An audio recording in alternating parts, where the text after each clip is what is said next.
Good evening, ladies and gentlemen. I'll call to order the special meeting of the Rockingham County Board of Elections. The Board of Elections works off of an approved agenda, and ladies and gentlemen, you've had the agenda for some time. Are there any additions or corrections that need to be made to the agenda?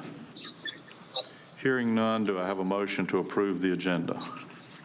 Chairman. Second. I have a motion and a second. All in favor say aye. Aye. All opposed, likewise. Our next item of business will be an organization of the board, the nomination of secretary. Do I have any nominations? Chairman Powell, I nominate Thurman Hampton for secretary. I have a nomination of Mr. Thurman Hampton for secretary. Do I have a second? Second. I have a motion and a second. All in favor say aye. Aye. Aye. All opposed, likewise. Additionally, in your packet, you have a public comment period, proposed rules for public comment period. For the benefit of the public, the Board of Elections is not required to have a comment period. We will not have one on the special meetings, but I do think it's important for us to have an opportunity for the public to address the board with concerns or problems, or maybe even praise once in a while for what the election officials are doing.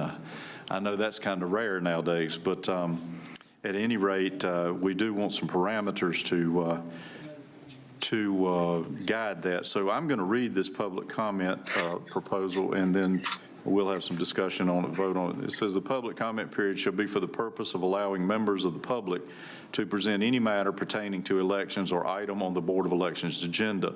This period shall serve not as a forum for debate with the Board of Elections. Remarks shall be addressed directly to the Board of Election members and not to staff, the audience, or media. The chairperson shall open the public comment period. Any speaker who wishes to speak shall approach the podium and not speak from his or her seat. Each speaker shall clearly state his or her name and physical address when he or she approaches the podium. Any citizen desiring to present any matter concerning the services, policies, and affairs of the Rockingham County Board of Elections shall be allotted 3 minutes. The total amount of time that's allotted for the public comment period is 30 minutes. Your time will be displayed on a monitor in front of you. The time clock will start with 3 minutes. You will hear a beep at 1 minute to alert you to wrap up your comments. Speakers appearing before the Board of Elections will not be allowed to campaign for public office, promote private business ventures, or use language of a personal nature which insults or demeans any person, or which, when directed at a public official, is not related to his or her official duties. They will not be allowed to play musical instruments or speak on topics unrelated to the Board of Elections, elections in general, or actions taken or about to be taken by the Board of Elections. In addition to that, you will not be allowed to yield your time to another speaker. So it'll be 3 minutes for each speaker. The Board of Elections may accept written comments in lieu of oral statements. Written statements can be delivered to the Board of Elections director or emailed to her email address, which is on our website. Are there any discussions concerning this from the board members? Chairman, I have one question. Should we indicate that they should sign up, or they don't have a sign-up sheet? Yes, ma'am, that's a good question. I think we will have a signed-up sheet so that we'll know who's going to speak. We can do that. Ms. Seamster, would you make a note on that? She also will need to read the statute regarding public speaking before that person speaks publicly. Well, we'll read the public comment. This will be read at the beginning of the public comment section, not before each speaker, but at the beginning of the public comment section. The entire? That's the way. I copied this from the Commissioner Board. They do that before the public comment section. Paula, what is that you normally read before anyone speaks? A portion of this, but it's not in this detail. So this is a more elaborate version. I don't think the statutes provide anything for you to read. It's up to each individual county as long as they stay within the guidelines of the laws and First Amendment and all that stuff. All right. So, no, is there any more discussion? Thank you, Ms. Wright, for that. Hearing none, I'll accept the motion to approve this. Mr. Chairman, I make a motion that we approve the rules regarding the public comment period as presented. I have a motion made by Ms. Totten. Is there a second? Second. Thank you, Ms. Wright. We have a motion by Ms. Wright. All in favor to say aye. Aye. All those opposed, likewise. And if you go in your packet, meeting dates and times, we have a list there of, all this is the required meeting dates tentatively at this point, which we're meeting today, obviously the first one on there. But then we have the absentee board meeting starting September 30th, October 7th, October 14th, October 21st, and October 28th. I believe, if I'm correct, that the absentee ballots do not go out until after September 30th. So we can cancel that meeting, but we have to list it. Wouldn't be really any need to meet then if we don't have absentee voting going on. November the 3rd, November the 4th, November the 6th, November the 7th, and November the 14th. And the times are listed there. All of those are at 5, with the exception of November the 6th is at 9 a.m. by statute. November the 7th is at 3 p.m. That's not by statute, but we have to have that information turned into the state by 5 o'clock, right? That is correct. So that gives us enough time in case there's issues with that. And then on November the 14th at 11 a.m. is the county canvass, and I believe that is covered by statute. Is that correct? Is. As far as our normal meetings per month, if we have business to attend to, we will have one, and we will notify the public by the appropriate means to do that. But we won't always have a monthly meeting. There's no reason to have everybody come out if we don't have business to take care of. Your time's more valuable than that, and I'm quite sure ours is. So if we have business, we will certainly schedule the meetings, but if not, we won't just have a meeting every month for the sake of having a meeting.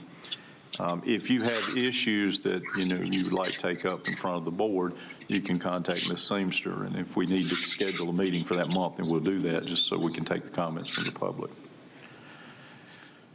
Mr. Chairman, I do have a comment concerning us not having a regular meeting every month, Yes, ma'am. because things come up during the month, and we have updates that are important to us. And I don't know if it's a good idea to just not have a meeting for the sake of someone else's time. So we can certainly be mindful of each of the board members' thoughts on having the meeting. I'm just saying that if there's nothing really to take up, then there's no real reason to meet. As far as updates on the law, each one of the board members will begin receiving those on your email. So if we need to discuss those openly, we can do so at whatever the next meeting is. But if there's things that we need to take up or talk about, we would schedule a meeting. Okay, I do have another question I'd like to ask. Are we going to think in terms of a specific day that we will meet so that we can be sure that we don't have doctor's appointments? I think that's the third Tuesday, right? Is that correct? And the only other thing I would add to that is, a couple of us would like to do the 6:30 meetings just because we're still working, and 3 o'clock is 11 o'clock is during the middle of the workday. So if it would be okay, except for those meetings that are prescribed by general statute for a certain time, I would like to set the time for 6:30. That would allow for the public, the working public, to attend our meetings if they wanted to. And then, like I said, Mr. Jones and myself are still working and would like to be able to do that if possible. So are we putting that to a vote, to do that? Do we need to put that to a vote? Because we do have the August 19th meeting where we do not have a time. Okay. So we will need to establish. And so y'all know, we do have Bert Jones on cell phone tonight. He is actually at the hospital. So because there are things that need to take place with all members present, he is remotely voting tonight, and that has been approved by the state board. So Okay, do I have a motion on the times that we make our regularly scheduled meetings at 6:30? Do you have a question, Thurman? Do you have a question? We're talking about the third Tuesday of every month at 6:30. If we're having a meeting that month, if we don't So have. moved. Second. I'll second. I have a motion and a second. All in favor, say aye. Aye. All opposed, likewise. Nay. And the ayes have it. The next order of business would be the early voting schedule, I believe.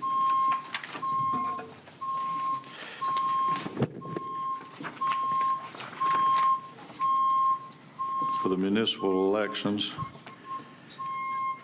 Ms. Seamster has already informed you that this needed to be a unanimous vote, so we're trying to get this done while we have Mr. Jones on the line, and certainly we're praying for him. But if you look, this is the same schedule that you have in your package. I'm told this is the same schedule that's been used for municipal elections for quite some time, and that is starting on October 16th through November the 1st, there will be one early voting precinct. That'll be at the Board of Elections here in Wentworth. There's one Saturday voting, November the 1st, from 8 to 3. The rest of them starts on Thursday, so it'd be Thursday, Friday, and then Monday through Friday, and Monday through Friday. So it's 2 weeks, I believe it's 16 days. 15 days, 13 days. 13. Can't count. And then the election would be on November the 4th, and there would be 8, I believe, that's correct, 8 precincts available for that? Yes. Okay. There has been some questions about that, so I tell you that that's been the schedule. We didn't change anything is what I'm trying to get around to. So this has been the schedule. And the municipalities pay for this. So if you would like to, some people have expressed a desire to have a change in it, we would need to get with the municipalities and make sure they want to cover the cost, because all the municipalities go in and cover the cost of the early voting, and then they pay for their voting in their cities on election day. So, ladies and gentlemen, you've had this in your packet for a little while. Is there any discussion on the municipal election early voting schedule?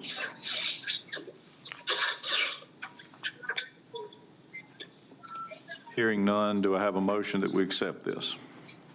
I make a motion, we accept the schedule for the early voting as presented. I second.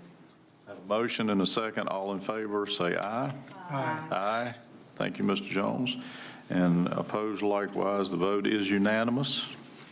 So we can send that to the state.